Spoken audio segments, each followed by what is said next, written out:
Welcome to the Dubcast with Dubside. This is a special guest edition of the Dubcast. I'll be talking to Henry Davies. He's worked as a guide at Pictured Rocks on Lake Superior. And we talked about the weather dangers on that lake, his work training guides in the area, how he got started with a Greenland paddle, his rolling instruction techniques, extended trips he's done on Lake Superior, the geology of the area, the drinkability of Lake Superior water, bears, fishing, the advantages and disadvantages of kayaks over canoes, the difference between the two Kayak USA events in Michigan and Minnesota, and surfing. Yes, you can surf on Lake Superior. And he ends up talking a little bit about the birds in the area. This runs about 42 minutes.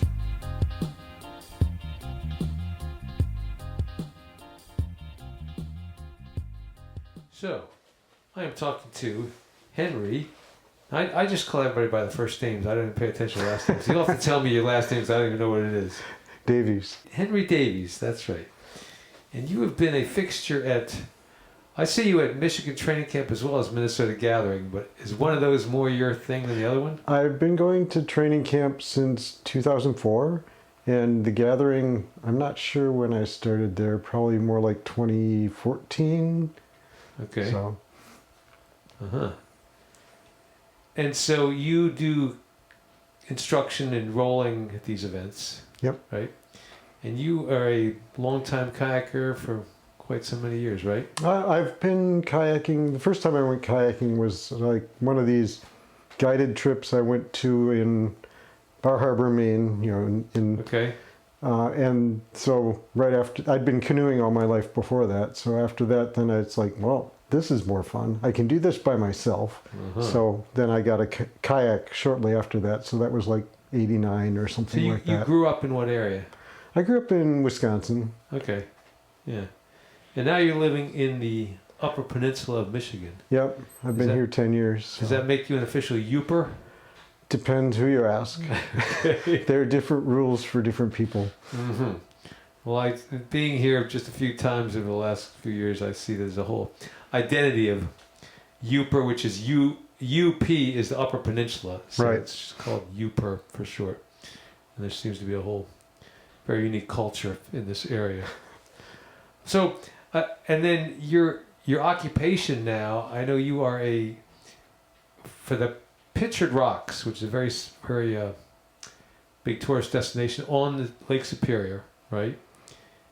You said you're not a guide per se. You teach guides? I have been a guide for the last 9 years. Okay. This year I'm not because the company is not running trips this year. So, okay. I was also training the guides for our company for 8 of those years, and I also trained for one of the other companies in the area. All right. So to explain, tell me about Pictured Rocks. Give me the basic tourist pitch. Well, Pictured Rocks is it's left over from sandstone that has been eroded by the glaciers, and so it's mainly formed by the glaciers and how Lake Superior has evolved over time, because there are several ancestral lakes to Lake Superior that were here occupying larger and larger spaces as the glaciers receded northward. And as the land rebounded because of the weight of the glaciers, things were pressed down, and now there's something called isostatic rebound or glacial rebound, where the land is coming back up still. Okay. And so what you see when you go to Pictured Rocks is what? Explain that. You're seeing, they're named after the colors that caused by minerals that get into the groundwater and seep out to the face of the cliffs and then drizzle down the face of the cliff, and then as the minerals oxidize, they come in different colors. So some blacks are from manganese, reds are iron, whites are limonite, and if you're blue or green, that's copper coming out of the cliff. All right. Yeah, and it's very very picturesque place to go and look at these rocks. But what impressed me is that last year when I went there, you took us out there. It's not just one section of one cliff. It goes on for miles, right? There's like 25 miles of cliffs along the lakeshore, and then the cliffs go inland also, but they're harder to see in the woods and stuff. It's a lot easier to see it along the lakeshore with the sun shining on it and so on. From the woods, you have to look out over the cliff, and you just can't really do it unless you fall off, right? There's some of that. There are trails across the top of the cliffs, but as the cliffs go inland from the lake, then you can be walking along the bottom of it in the woods as well. Okay, yeah. So, but out on the shoreline where you watch, there is not just kayaks. There's tour boats. There's all kinds of stuff. Tour boats and pontoon boats and kayaks and just people in their own personal boats. And there are several companies that run trips out there with various watercraft. Right. There've been, in one year, I think there were 5 kayak companies running trips, plus the big tour boats, plus, the pontoon boats that people can rent, things like that. But now I think this year there were only 3 kayak companies. Right. So what caused the drop off? Was this a COVID thing? No, actually, I think 2020 is when we had 5. But a few years ago, one of the companies had an incident where I wound up calling the Coast Guard for them, and because of how they handled the situation, they basically lost their permit that day.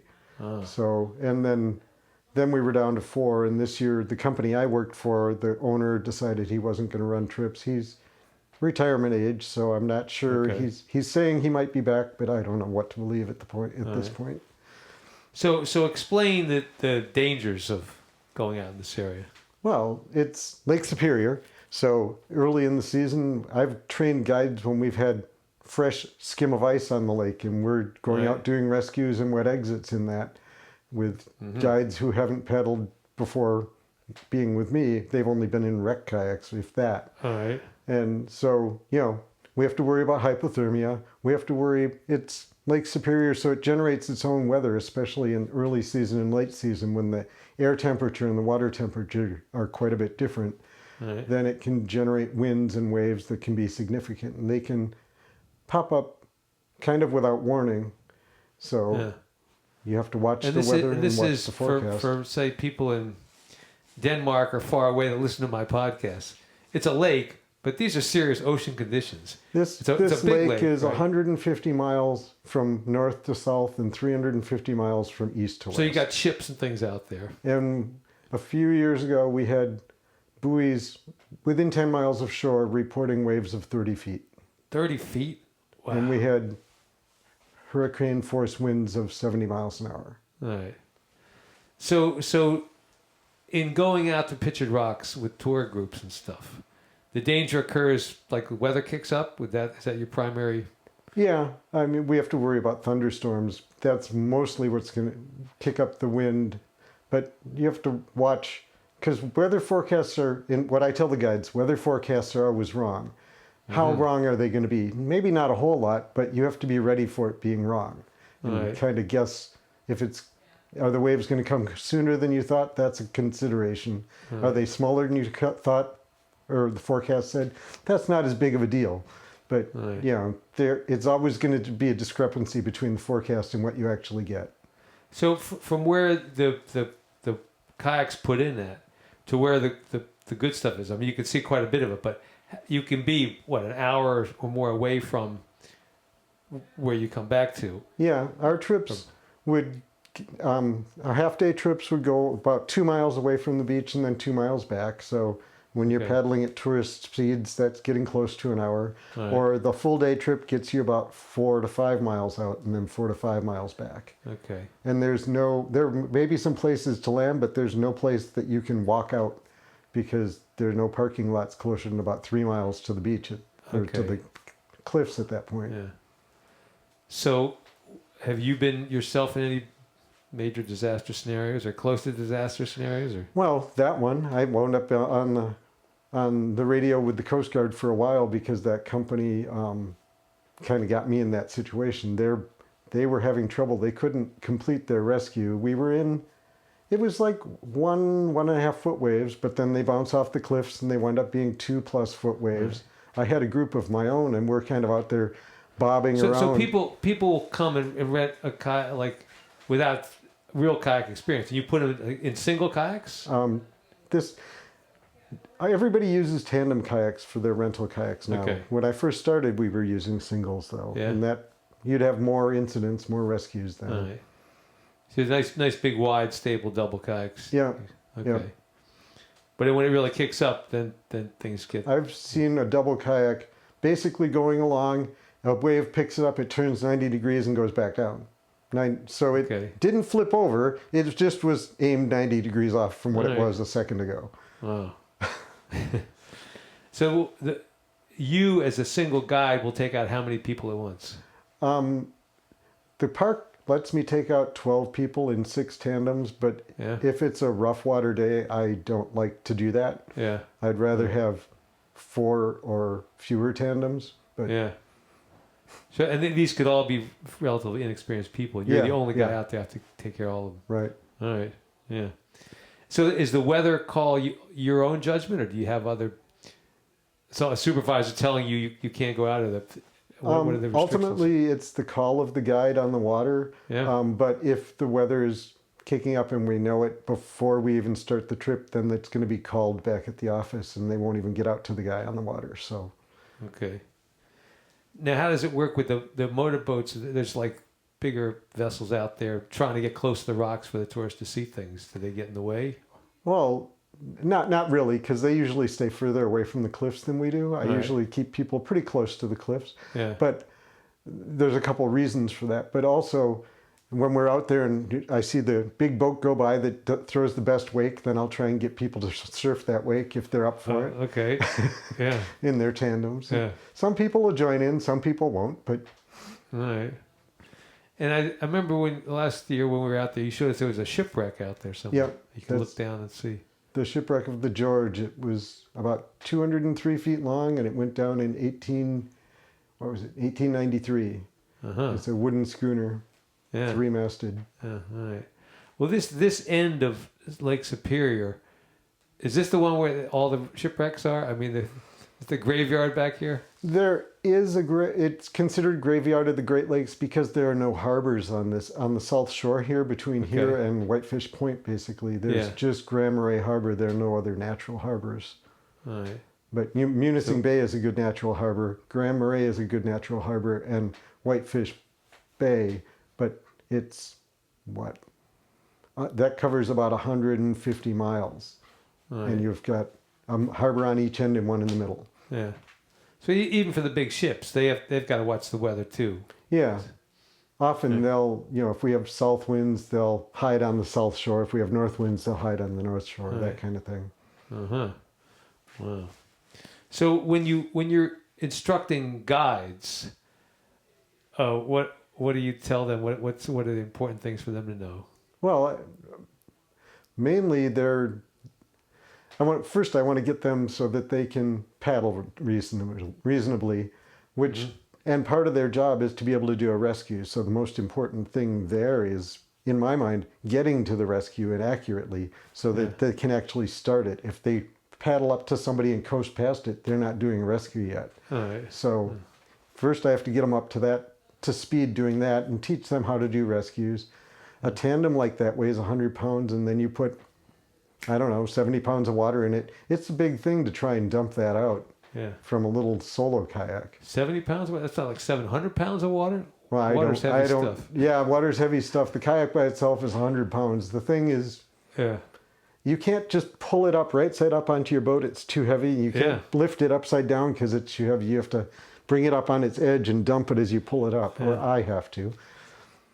So the qualification to be a guide, you start off with like some ACA things or something, or it's all your own criteria? What I'm teaching them is basically ACA level 3 skills. Okay. Some things we don't worry about. Navigation's pretty easy. If you can see the rocks, you're doing well. If you can't see the rocks, you're too far away from shore. All right. And there are a few other tides. We don't have tides on the Great Lakes. The Lake Superior has a tide, but it's only like 2 inches, so it's overwhelmed by everything else. Yeah. But the tandem rescues, you really get into that more so than a regular ACA class, I would think. Well, we get it. We start out with solo rescues, but a lot of the class is getting them up to speed and how to paddle, how to have endurance, how to tow a kayak. So towing a tandem is another thing that's kind of a bit of work, depending how much headwind you're going into. All right. Things like that. What does a typical person pay for a trip? The company you're doing. I think they're paying like $180 for a full day trip. That's the several hours. Yeah, so it's like 4 hours of paddling plus lunchtime on at Mosquito Beach and some of that. And how long is the season for this last? Because it can be frozen over in the wintertime, right? Right. We start trips usually Memorial Day, so that can be late May, early June, depending how that works out. And then we usually go to mid-September. Before and after those dates, well, before that, the guides aren't trained up, but even if we were to try and run trips, the weather's more unpredictable before and after those dates. So we wind up canceling a lot more trips due to weather, due to waves and wind. Yeah. Do you get like a turnover of people doing guiding for a couple of years and then they're off to other things? Yeah, usually they're college students, so they often will get, almost everybody sticks around for 2 years and then we're starting over again. But sometimes we'll get half people sticking around. It varies a lot. I mean, they're not getting paid a tremendous amount of money, right?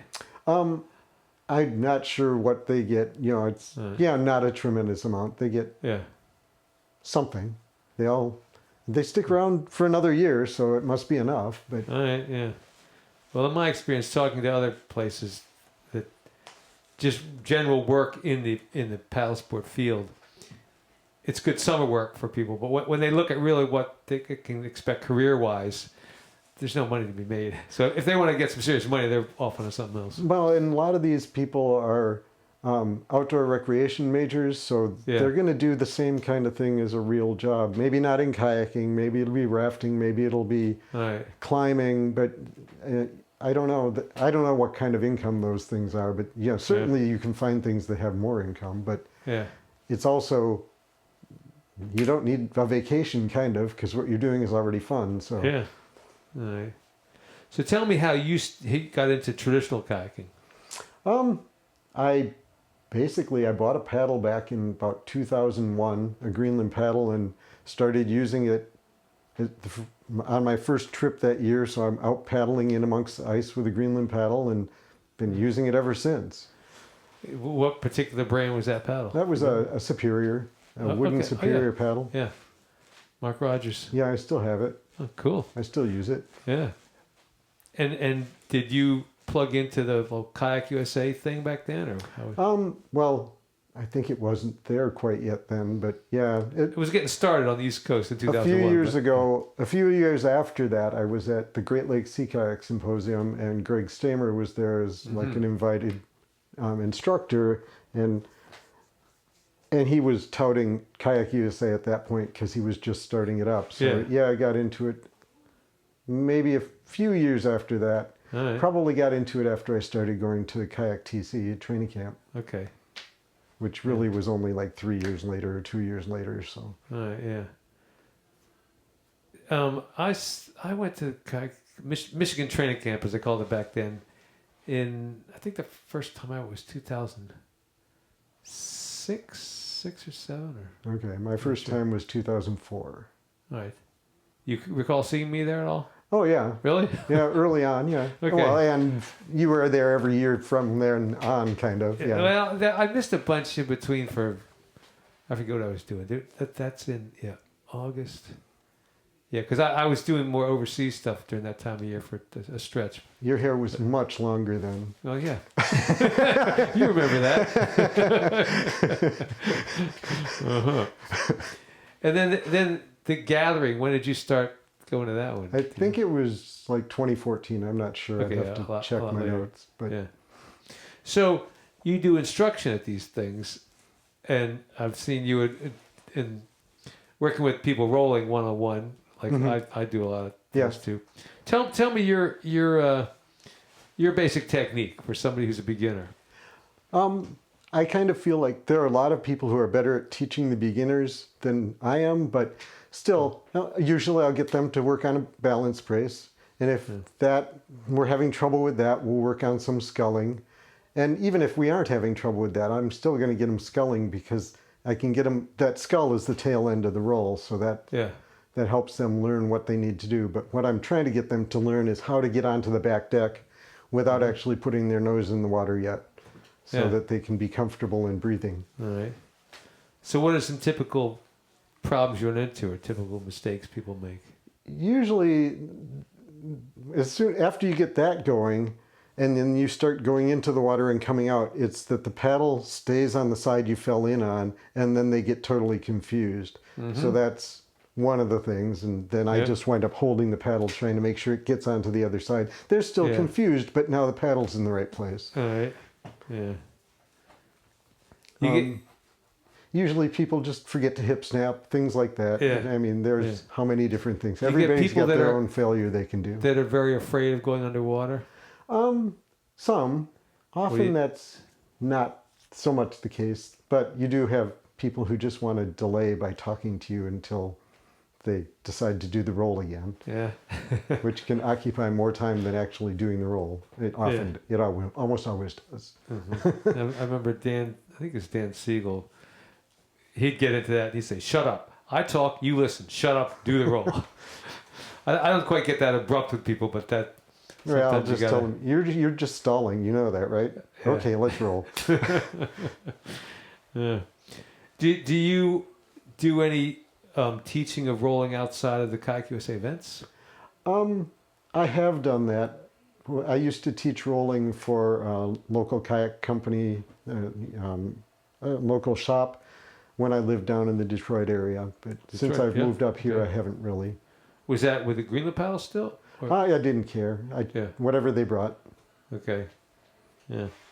When you just want to go out paddling for fun, you're actually, I should mention here, we are in your house on the shore of Lake Michigan with a beautiful...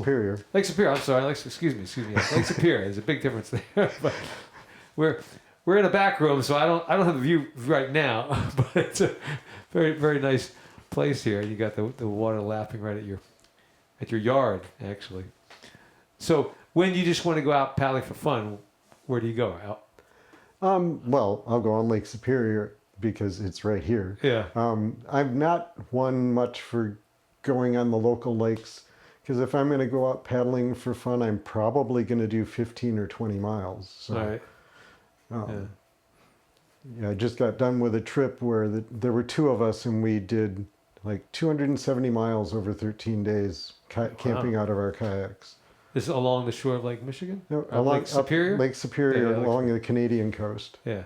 All right. Now I'm understanding that they call it the North Shore up on the top part there where Canada is that the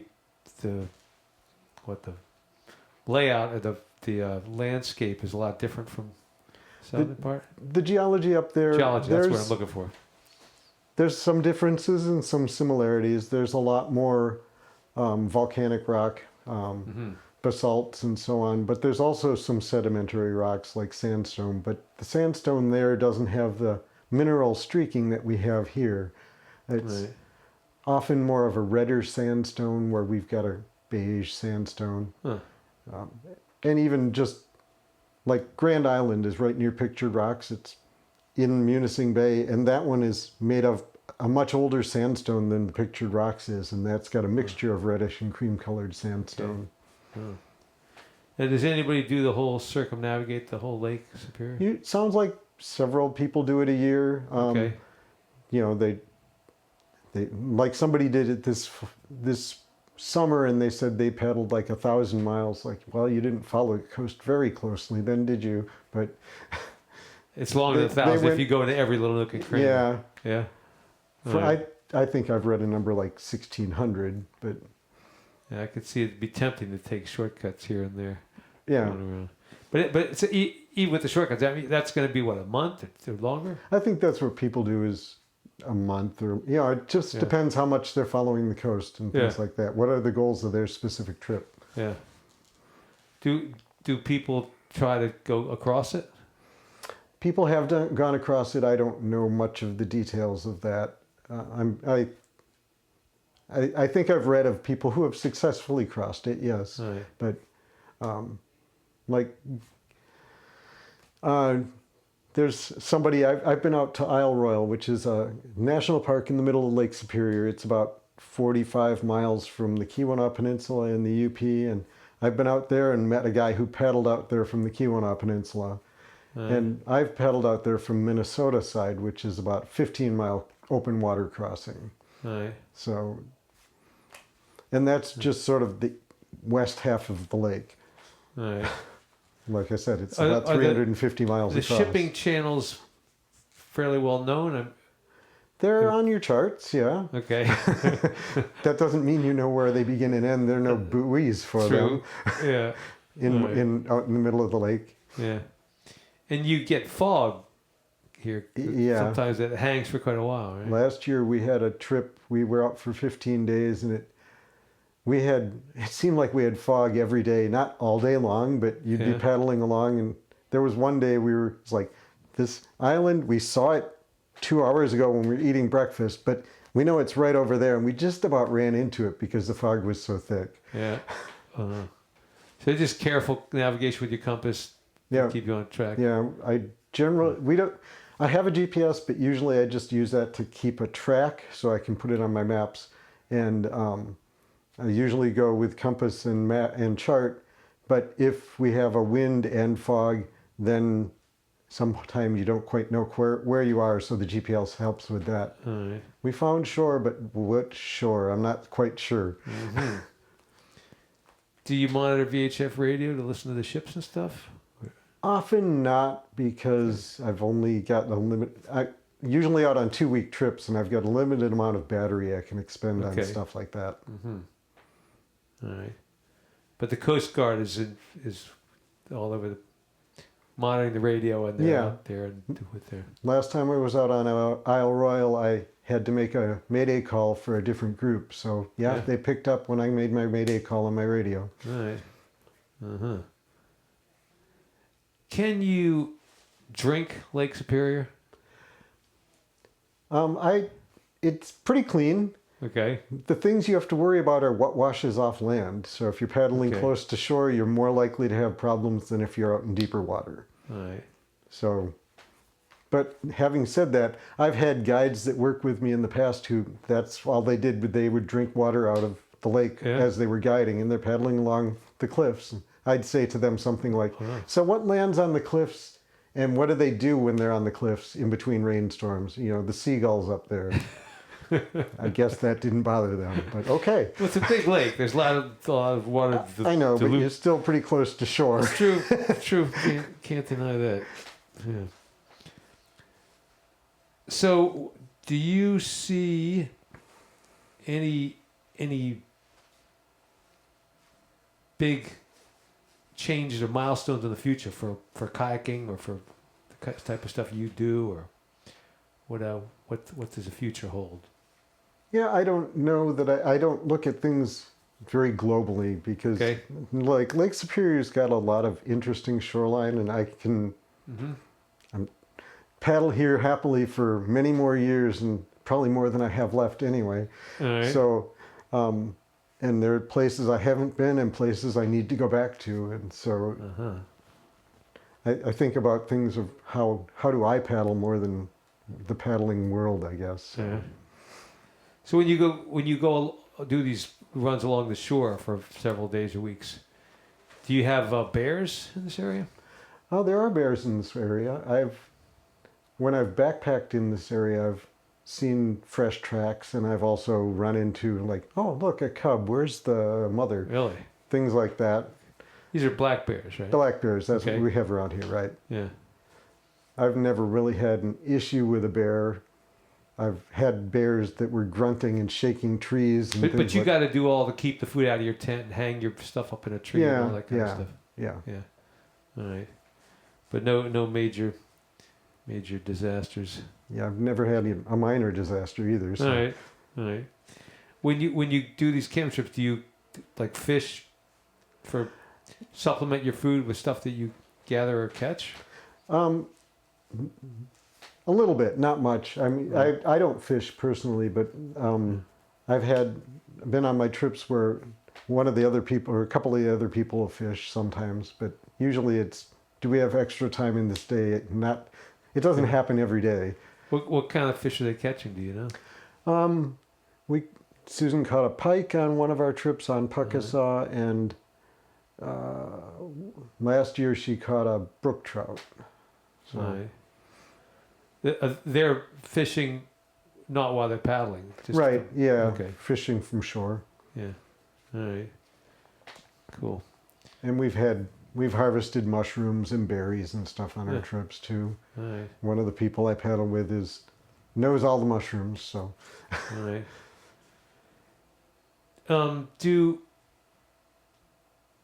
What kayak do you prefer for, say, these trips, extended trips? I paddle Explorer for the extended trips because it's got room for a couple weeks worth of gear. What is it? A Nigel Dennis Explorer. Oh, Explorer. Oh, yeah. Okay. And so, and for training, I usually paddle a Romani, and then when I'm just day paddling, I'll paddle an Anasakuda, and I've been using that for when I go to the Kayak USA events as well. Okay. Yeah. Have you built any skinner frames? No, I have not. The only thing I've built was a canoe about 30 years ago. Yeah. What made you go from canoeing to kayaking?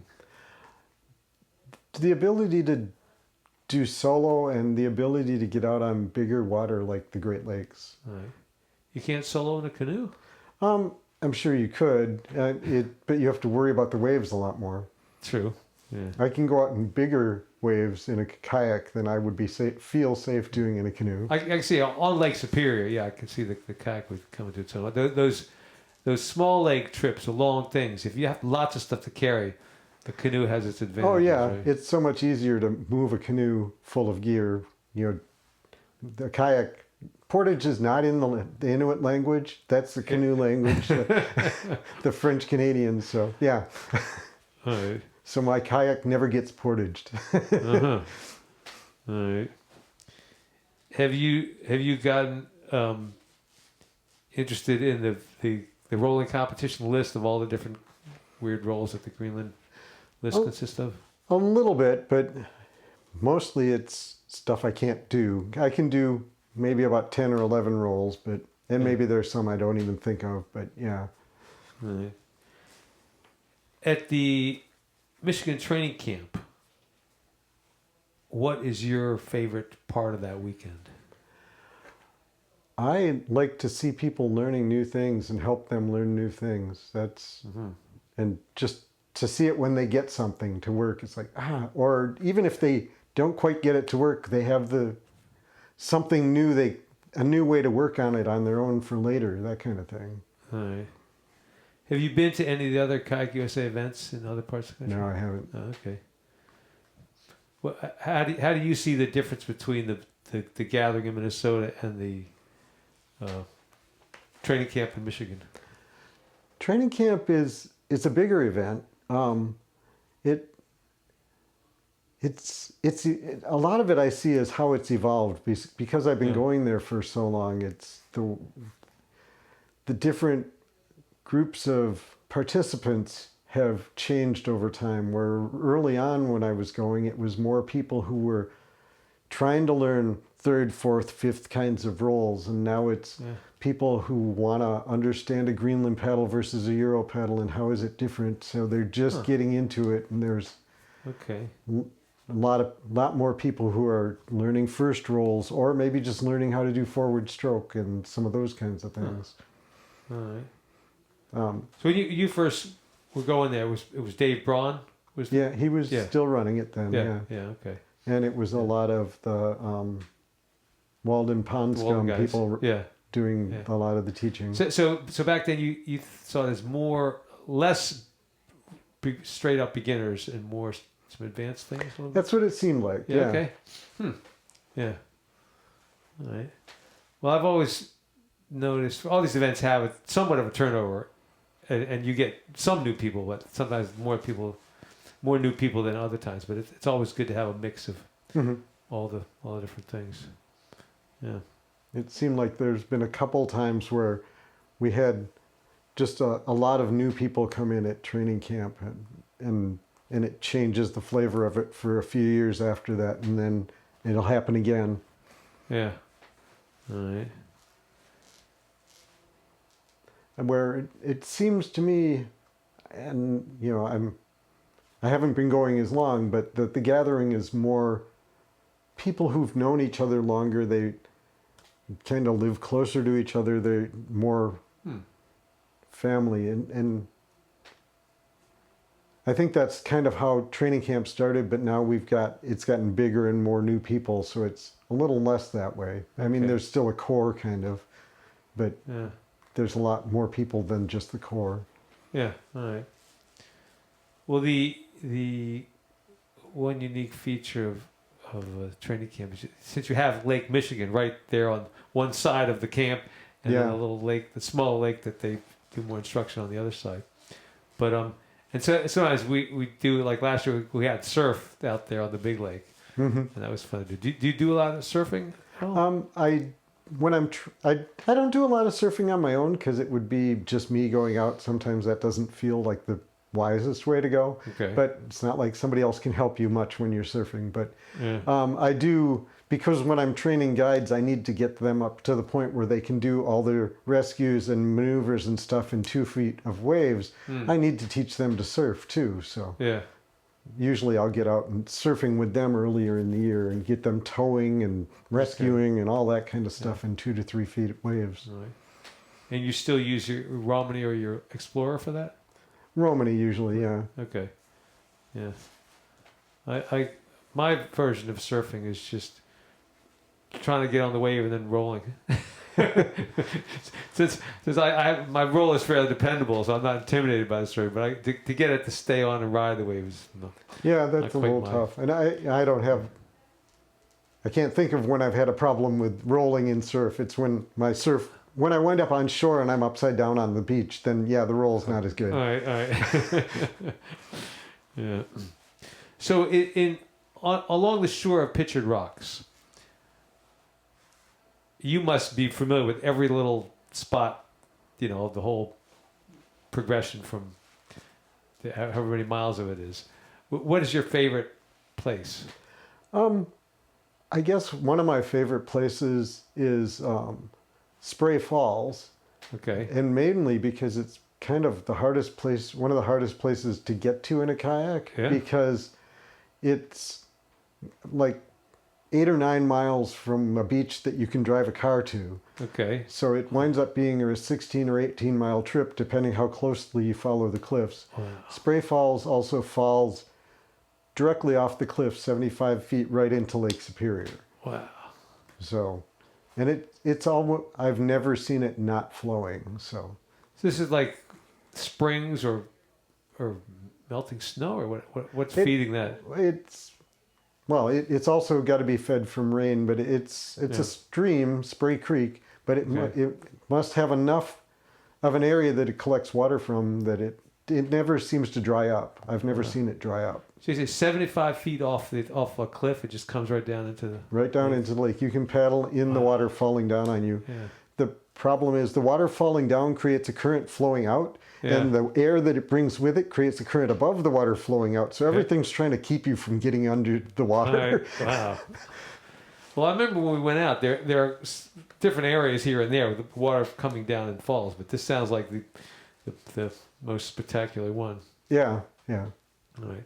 So I would gather that not very many people are there compared to the other places because it's so hard to get to. So there's one of the tour companies that launches from a boat, so it's easier for them to get there. Motorboat. A large motorized boat. Okay. They can launch like, I don't know what it is, 12 tandems off of it. They go out there like a mothership. Yeah, and then okay. But they don't actually go to Spray Falls. It's like they go close to it. They get within 2 miles of it, but they don't go out to it. Huh? Why don't they go all the way? I don't know that. All right. That's not how they run their business. Yeah. All right. Are there any wildlife out there that are noteworthy to see? Um, I guess you don't have whales or seals, right? no. Okay. We did have a bear one year that I don't know how it got there. It was at the base of the cliff, in amongst the ice at the base of the cliff. Oh, yeah. In spring when we were doing training. My guess is it fell off of a low part of the cliff or something and just wound up there. And it couldn't figure out how to get out of there because it was a mile to go east to get beyond the cliff, or 3 miles to go west to get to a beach. Wow. And so it couldn't figure out how to get out of there. Yeah. And so I came back next week with a different set of guides that I was training. The bear was still in the same cave. Really? And so I told the park about it, and they said, bears are good swimmers, it'll figure it out. I actually told them the first time we saw it. Second time, bears are good swimmers, it'll figure it out. And then I said, okay, but the bear's here. It's going to be here on Memorial Day weekend, and kayakers are going to feed the bear. And then DNR came out and towed the bear, put a rope around its neck, apparently. Yeah. I didn't see this happen. And towed it off to a beach so it could run into the woods. All right. And what about birds and things? We get a lot of, we see a lot of eagles. We see a lot of mergansers. Sometimes we'll see loons, but not too often. All right. A lot of cormorants. Yeah. Seagulls. All right. Well, that is a very good view of Lake Superior and Painted Rocks. And anything else you'd like to add? Yeah, I can't think of anything right off. All right. Well, thank you very much for being on the Dubcast with Dubside. Thank you. And see you next year here up, I imagine. Oh, you'll be at the gathering next week. Next I'll week, see you and there. then training camp next year, Yeah. Okay. Thank you very much. That is Henry Davies, interviewed the last week of August 2024 at his home in Michigan's Upper Peninsula on the shore of Lake Superior. Thank you for listening to the Dubcast with Dubside.